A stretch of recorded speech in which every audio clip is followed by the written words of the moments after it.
স্বাগতম জানাইছোঁ এইটো ইউটিউব চেনেলত। এইটো ভিডিঅ'ত আলোচনা কৰিম ক্লাছ 9ৰ মেথছৰ চেপ্টাৰ নাম্বাৰ 3 যাৰ নাম হৈছে কোঅৰ্ডিনেট জেমেট্ৰি আৰু তাৰ অনুশীলনী নাম্বাৰ 3.3।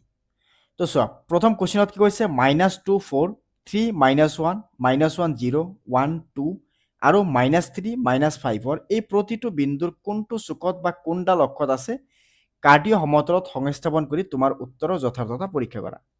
মানে আমি এইটোক কাৰ্ডিয় সমতলত আমি ইয়াক দেখাব লাগিব, মানে এইটো গ্ৰাফ আঁকি কিনে দেখাবা, লগতে এইটোক কোনটো চুকত আছে সেইটো বস্তু ক'ব লাগে। তো চোৱা, কাৰ্ডিয় সমতলত আঁকিব গ'লে পোনপ্ৰথমে তুমি এটা বস্তু চাবা, ইয়াতে হাইয়েষ্ট নাম্বাৰ কিমান আছে। হাইয়েষ্ট আছে ইয়াতে কিমান -5 আৰু পজিটিভৰ হাইয়েষ্ট কিমান আছে 4। তেতিয়াহ'লে এটা গ্ৰাফ পেজ লৈ ল'বা, এনেকৈ গ্ৰাফ পেজ লৈ কিনে তুমি এনেকৈ পোনপ্ৰথমে এটা লাইন ড্ৰ কৰি দিয়া। এটা লাইন ড্ৰ কৰিলা আৰু গ্ৰাফ সদায় পেঞ্চিলে ৰাখিব লাগে, এইটো বস্তু মনত ৰাখিবা। আৰু এটা লাইন এনেকৈ ড্ৰ কৰিলা, অ'কে ড্ৰ কৰিলা। এইটোক অনুভূমিকটোক দিয়া হ'ব এক্স, এক্স ডেছ, উলম্বটোক দিব লাগিব ৱাই, ৱাই ডেছ। এইটোক কোৱা ছাপ'জ 1, এইটো হ'ল 2, এইটো হ'ল 3, এইটো 4, এইটো 5, এইটো 6, এইটো -1, -2, -3, -4, -5।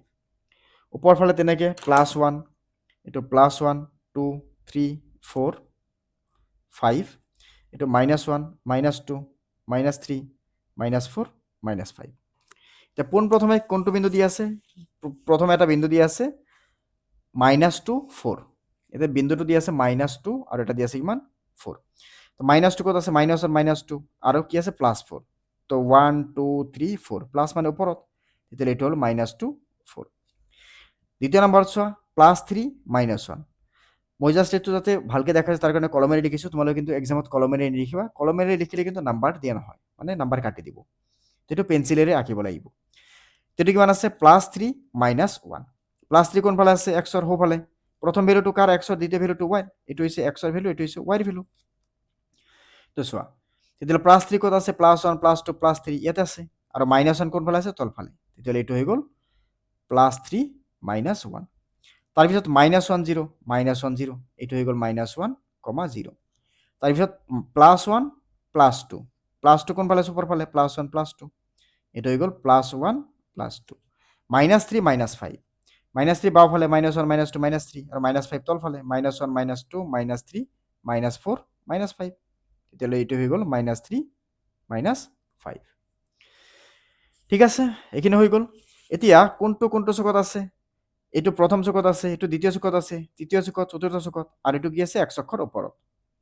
যেতিয়া ৱাইৰ ভেলু 0 হ'ব তেতিয়া এক্স অক্ষৰ ওপৰত থাকিব, যেতিয়া এক্সৰ ভেলুটো 0 হ'ব তেতিয়া ৱাই অক্ষৰ ওপৰত থাকিব। তো চোৱা, ইয়াতে এক্সৰ ভেলুটো -1 আছিল আৰু ৱাইৰ ভেলুটো 0 আছিল, গতিকে এইটো এক্সৰ ওপৰত বা এক্স এক্সিৰ ওপৰত থাকিব।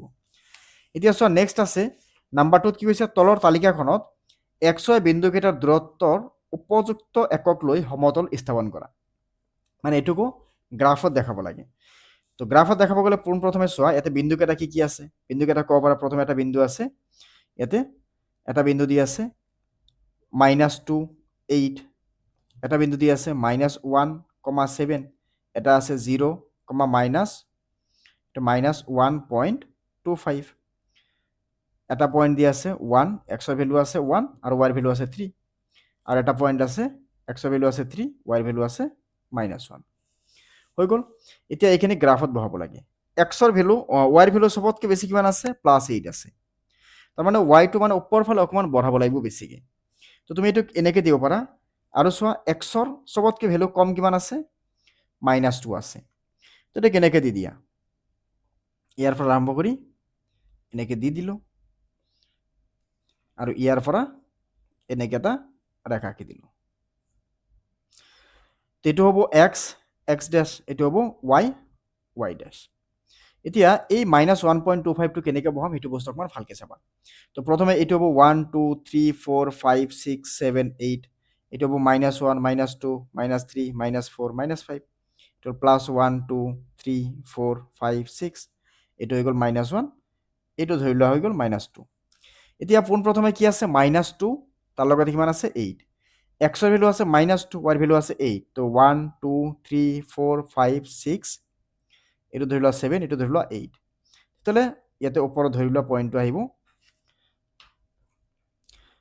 এইটো ধৰি লোৱা ইমানলৈকে আছে, তো এইটো হ'ল 7, এইটো হ'ল 8, তেতিয়াহ'লে -2 8, তাৰমানে এইটো পইণ্ট হ'ব -2, 8 হৈ গ'ল।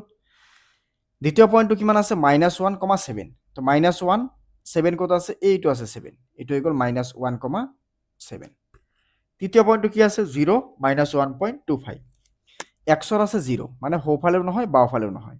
ৱাই কিমান আছে মাইনাছ, তাৰমানে তলফালে 1.25, এইটো হৈছে 1, এইটো হৈছে 2, 25 মানে কি 25, 25 মানে কি 100ৰ 4 ভাগৰ 1 ভাগ, তাৰমানে এইটো 4 ভাগৰ ভিতৰত 1 ভাগত আহিব, এইটো হ'ব -1 0, -1.25 হৈ গ'ল। তাৰপিছত চোৱা নেক্সট কি আছে, নেক্সট আছে 1, 3 +1 +3, তাৰমানে এইটো +1 +3 +3 -1, +3 ক'ত আছে +1 +2 +3, এক্সৰ ভেলু আৰু ৱাইৰ ভেলু -1, এইটো হৈ গ'ল +3 -1 হৈ গ'ল সমাধান কুৱেশ্যন নাম্বাৰ 2। এতিয়া আমি চাম কুৱেশ্যন নাম্বাৰ 3। কুৱেশ্যন নাম্বাৰ 3ত কি কৈছে, কুৱেশ্যন নাম্বাৰ 3ত চোৱা ইয়াতে দিয়া আছে যে এই প্ৰশ্নটোৰ এটা উক্তি, এৰ বিবৃতি আৰু আনটো যুক্তি। বিবৃতি দিয়া আছে উক্তি এ যুক্তি আৰৰ বিবেচনাত তলৰ বিকল্পবোৰ শুদ্ধতৰ বাছি উলিয়া। মানে ইয়াতে এটা উক্তি আছে, এটা যুক্তি দিয়া আছে, তো আমি উক্তিটো পঢ়িব লাগিব, শুদ্ধ নশুদ্ধ চাব লাগিব। দ্বিতীয়তে আমি যুক্তিটো চাব লাগিব, শুদ্ধ নশুদ্ধ চাব লাগিব, লগতে এই যুক্তিটোৱে উক্তিটোক ব্যাখ্যা কৰিছে নে নাই সেইটো বস্তু আমি চাব লাগিব। তো চোৱা ইয়াতে কি কৈছে, তৃতীয় চুকত থকা যিকোনো বিন্দুৰ স্থানাংক হ'ল -x -y, কথাটো শুদ্ধ, মানে -x -y, আৰু এই এক্সৰ ভেলু ৱাইৰ ভেলুটো পজিটিভ হ'ব আৰু তাৰ আগত এটা মাইনাছ থাকিব। তাৰমানে কথাটো এনেকুৱা যে যদি -1ৰ লগত আৰু এটা -2 দি দিয়া, তো মাইনাছ মাইনাছ ইনটু হৈ কিনে প্লাছ হৈ যাব, গতিকে এইটো হ'ব নোৱাৰে, এইটো +2 হ'ব লাগিব, তেতিয়াহে মাইনাছ থাকিব। তো এইটো কথা ইয়াতে কোৱা হৈছে, তো এইটো কথা শুদ্ধ। এতিয়া তৃতীয় চুকত x স্থানাংক আৰু y স্থানাংক উভয় ঋণাত্মক, তাৰমানে এইটো কথাতে ইয়াতে ব্যাখ্যা কৰা হৈছে ন, যে ইয়াতে কি কৈছে এক্সটো ঋণাত্মক ৱাইটো ঋণাত্মক, গতিকে এইটো শুদ্ধ হয়, লগতে ইয়াক ব্যাখ্যাও কৰিছে। তেতিয়াহ'লে আমাৰ শুদ্ধতৰ কোনটো হ'ব, যে শুদ্ধতৰ হ'ব যে এ উক্তি আৰু যুক্তি উভয় সত্য আৰু যুক্তি আৰে এক মানে যিটো উক্তি দি আছিল, মানে এছাৰশ্যন আছিল, শুদ্ধ ব্যাখ্যা কৰিছে, তাৰমানে এইটো হ'ব শুদ্ধ। 4 নম্বৰ প্ৰশ্নত কি কৈছে, স্তম্ভ এ আৰু স্তম্ভ বি মিলোৱা আৰু বিকল্পবোৰৰ শুদ্ধত্ব বাছি উলিয়া। 0, 6, ইয়াতে এইটো হৈছে এক্সৰ ভেলু, এইটো হৈছে ৱাইৰ ভেলু, ইয়াতে এক্সৰ ভেলু আছে ৱাইৰ ভেলু নাই, তাৰমানে এইটো এক্স অক্ষত থাকিব। ক'ত থাকিব, ধনাত্মক দিশত, এইটো ধনাত্মক দিশত ক'ত থাকিব, ধনাত্মক এক্স অক্ষত থাকিব। 0, -6, 0, -6টো ক'ত থাকিব, 0, -6টো এক্সৰ 0 ৱাইৰ -6, তাৰমানে ৱাইৰ ঋণাত্মক দিশত থাকিব, মানে ৱাই অক্ষৰ তলফালে থাকিব, এইটো মানে ৱাইৰ ঋণাত্মক অক্ষ থাকিব। তো চোৱা 10, -10 0, এক্সৰ ঋণাত্মক, তো এক্স ঋণাত্মক এক্স অক্ষত থাকিব। আৰু 3, -4, 3, -4 কি, এইটো 3 মানে কি প্লাছ সোঁফালে আৰু মাইনাছ তলফালে, তেতিয়াহ'লে এইটো চতুৰ্থ চুকত আহি যাব। তেতিয়াহ'লে ক'ত আহিল এইটো, এইটো আহি গ'ল 1ৰ লগত 2, 1ৰ লগত 2 ক'ত ক'ত আছে, এইটোত আছে, এইটোত আছে, এইটোত আছে, তাৰমানে এই তিনিটাৰ ভিতৰত এটা হ'ব, কিন্তু এইটো নহ'ব। এতিয়া চোৱা 2 চোৱা, 2ৰ লগত কিমান আছে, 2ৰ লগত 4, 2ৰ লগত 4 এইটোত আছে আৰু এইটোত আছে, কিন্তু এইটোত নাই, তাৰমানে এইটোও নহ'ব শুদ্ধত্তৰ। এতিয়া 3ৰ লগত চোৱা, 3ৰ লগত কোন আছে, 3ৰ লগত 1 আছে, তো 3ৰ লগত 1 ইয়াতে আছে, আৰু চি 3ৰ লগত 3 আছে, তাৰমানে অপশ্যন এটো হ'ল আমাৰ শুদ্ধত্তৰ, বি আৰু চি ডিটো ৰং answer.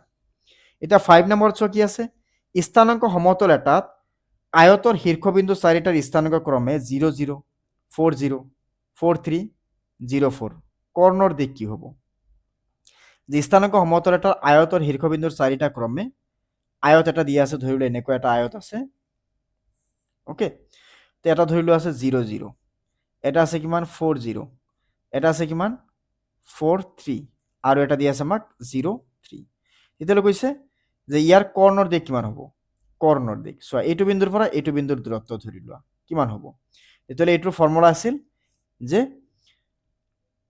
4 minus x1 minus x2 whole square plus y1 minus y2 whole square, মানে এইটো ক্লাছ 10ত ইমানখিনি নাই যদিও, ক্লাছ 9ত নাই যদিও ক্লাছ 10ত গৈ কিনে তোমালোকে ভালকৈ পাবা, এইটো জাষ্ট মনত ৰাখিবা। আৰু এটা আহিব 3 মাইনাছ 0 হোল স্কোয়াৰ, তেতিয়াহ'লে 4ক স্কোয়াৰ কৰিলে কিমান পাবা 16, আৰু ইয়াতে 3ক স্কোয়াৰ কৰিলে কিমান পাবা 9, দুটাক প্লাছ কৰিলে কিমান আহিব 25, 25 মানে কি √25 মানে 5, তাৰমানে 5 একক হ'ব ইয়াৰ শুদ্ধ উত্তৰ, অ'কে। ইয়াৰ শুদ্ধ উত্তৰ আহিব 5 একক। এতিয়া নেক্সট চোৱা, নেক্সট কুৱেশ্যন যিটো দিয়া আছে, নেক্সট কুৱেশ্যন আমাৰ কিমান আছে 6, যে তলত দিয়া বিন্দুবিলাকৰ পৰা দূৰত্বৰ ক্ৰম অনুসৰি ঊৰ্ধ্বক্ৰমত সজোৱা আৰু পিছৰ বিকল্পবোৰৰ পৰা শুদ্ধ উত্তৰটো বাছি উলিয়া। ক্ৰম অনুসৰি মানে কোনটো প্ৰথম চুকত আছে, কোনটো দ্বিতীয় চুকত আছে, কোনটো তৃতীয় চুকত আছে, এনেকুৱা কি আছে মূলবিন্দুৰ পৰা মূলবিন্দুৰ পৰা কিমান দূৰত আছে, কোনটো চবতকৈ ওচৰত আছে, কোনটো আটাইতকৈ দূৰত আছে, আমি সেইটো চাব লাগে। তো এইটো যদি আমি এনেকৈ চাওঁ, সেইটো কিমান আছে 3 4, এটা আছে 3 4, 3 4 ধৰি লোৱা ইয়াতে 1 2 3, এইটো 1 2 3 4 ধৰি লোৱা ইয়াতে আছে 0 6, এক্সৰ 0 ৱাইৰ কিমান আছে +6, তো ধৰি লোৱা ইয়াতে আছে, আৰু এটা কিমান আছে 6 8, তাৰমানে এইটো চবতকৈ ওচৰত আছে, প্ৰথমে এইটো আছে, তাৰপিছত এইটো অকণমান দূৰত আছে, এইটোৰ মান আৰু ডাঙৰ আৰু দূৰত আছে, তাৰমানে ডি নম্বৰ হ'ল ইয়াৰ শুদ্ধ উত্তৰ। এতিয়া চোৱা, এটা ত্ৰিভুজৰ শীৰ্ষবিন্দু তিনিটা হ'ল -3 0 3 0 3 6, সত্যাপন কৰা যে সমকোণী ত্ৰিভুজৰ অতিভুজৰ দিশ 6√2। তো চোৱা, পোনপ্ৰথমে যদি আমি চাওঁ, এইটো বিন্দুক যদি গ্ৰাফত বহুৱালে কেনেকুৱা হ'ব সেইটো বস্তু অকণমান চাই ল'বা। তো গ্ৰাফটো এনেকৈ আঁকি দিয়া, গ্ৰাফটো -3 লৈকে আছে, অ'কে। তো -3 লৈকে এইটোক আঁকি দিয়া, এইটোক দিয়া x ডেছ, এইটোক দিয়া y ডেছ।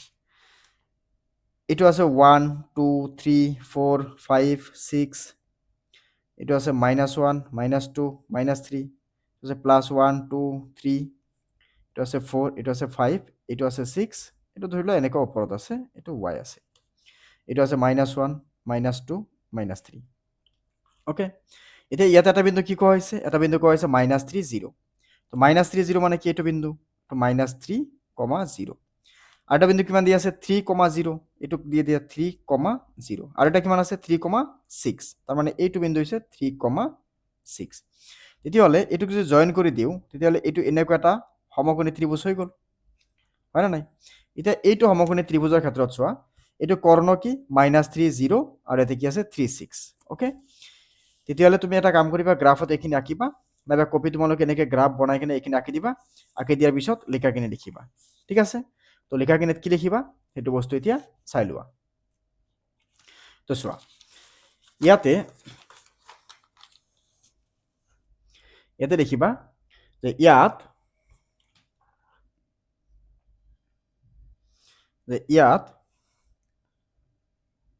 কৰ্ণৰ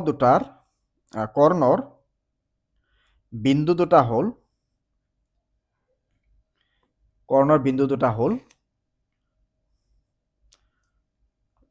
-3, 0 আৰু 3, 6, অ'কে। চ' দিয়াৰ ফৰ কৰ্ণ পাইথাগোৰাছৰ সূত্ৰৰ মতে কি কৰিব লাগিব, এই দুটা মানে এইটোৰ দূৰত্ব উলিয়াব লাগিব। মানে পাইথাগোৰাছৰ সূত্ৰৰ মতে কি আছিল নিয়মটো, যে কৰ্ণ স্কোৱাৰ ইজ ইকুৱেল টু ভূমি স্কোৱাৰ প্লাছ লম্ব স্কোৱাৰ, তাৰমানে এইটোৰ দূৰত্ব প্লাছ এইটোৰ দূৰত্ব। তো দূৰত্বৰ ফৰ্মুলাটো কি আছিল, দূৰত্বৰ ফৰ্মুলা আছিল x1 - x2 plus y1 - y2। তেতিয়াহ'লে ইয়াৰ পৰা মাইনাছ কৰি দিয়া, এইটোৰ লগত এইটো আৰু এইটোৰ লগত এইটোৰ দূৰত্ব উলিয়াব লাগিব। ইয়াতে কি আছে -3 0, আৰু এটা কি আছে 3 0। তো লিখি দিয়া, এইটোত -3 মাইনাছ ইয়াতে কি আছে 3 হোল স্কোয়াৰ প্লাছ এইটো কি আছে, এইটো আছে 0 - 0। তো 0 - 0 আল্টিমেটলি সেমে আহিব। এতিয়া এইটো ক্ষেত্ৰত চাব পাৰা, এইটো ক্ষেত্ৰত কি আহিব 3 মাইনাছ, এতে কি হ'ব 3 - 3, আর এটা কি হ'ব 0 - 6। তো এটা লিখি দিয়া 3 - 3 হোল স্কোয়ার প্লাস, আর এটা কি হ'ব 0 - 6 হোল স্কোয়ার। মানে এই দুটা এটা আৰু এইটো অকলে এটা। তেতিয়া 3 - 3 মানে কিমান, 3 - 3 মানে -6। তো -6ক স্কোয়ার কৰি দিবা ইয়াতে, আৰু ইয়াতে সব -3 - 3 কি হ'ব 0 হৈ যাব, 0 স্কোয়ার, আৰু ইয়াতে 0 - 6 মানে কি -6 স্কোয়াৰ। তো তেতিয়াহ'লে -6ক যদি স্কোয়াৰ কৰি দিওঁ, তাৰমানে -6 ইন্টু -6, তো 6 6 কিমান আহিব 36, আৰু ইয়াতে কি আহিব মাইনাছ মাইনাছ ইন্টু প্লাছ হৈ যাব, ইয়াতে আহি যাব 36। 0ক স্কোয়ার করলে 0 গুচি যাব, একেদৰে এইটো কি হ'ব 36 হৈ যাব। চ' 36 36 হৈ গ'ল। এতিয়া এটা কাম কৰা, এই দুটাক প্লাছ কৰি দিলে কিমান আহিব 72। 72ক আমি কি লিখিব পাৰিম 36 ইনটু 2 লিখিব পাৰিম। এতিয়া 36ক কি লিখিব পাৰিম 6 স্কোৱাৰ ইনটু 2। এতিয়া 6ৰ ওপৰত স্কোৱাৰ আছিল কাৰণে বাহিৰত আহি গ'ল, 2ৰ স্কোৱাৰ নাছিল কাৰণে এই ভিতৰত থাকি গ'ল। তো এইটো প্ৰমাণিত হৈ গ'ল, যেটোক আমি 6 ৰুট 2 দেখুৱাব লাগে। ঠিক আছে, চ' এইটো ভিডিঅ'ত গোটেইখিনি কুৱেশ্যন আনচাৰ আলোচনা কৰা হ'ল। আশা কৰোঁ ইয়াত আৰু কোনো ডাউট নাথাকিব। এইবাৰ এক্সামত যেনেকুৱা ধৰণৰ কুৱেশ্যন নাহক কিয় এইটো এক্সাৰচাইজৰ পৰা গোটেইখিনি দেখিব পাৰিবা। অ'কে, তো আমি আকৌ লগ পাম চেপ্টাৰ নম্বৰ 4ৰ ভিডিঅ' লৈ কেনে। ধন্যবাদ।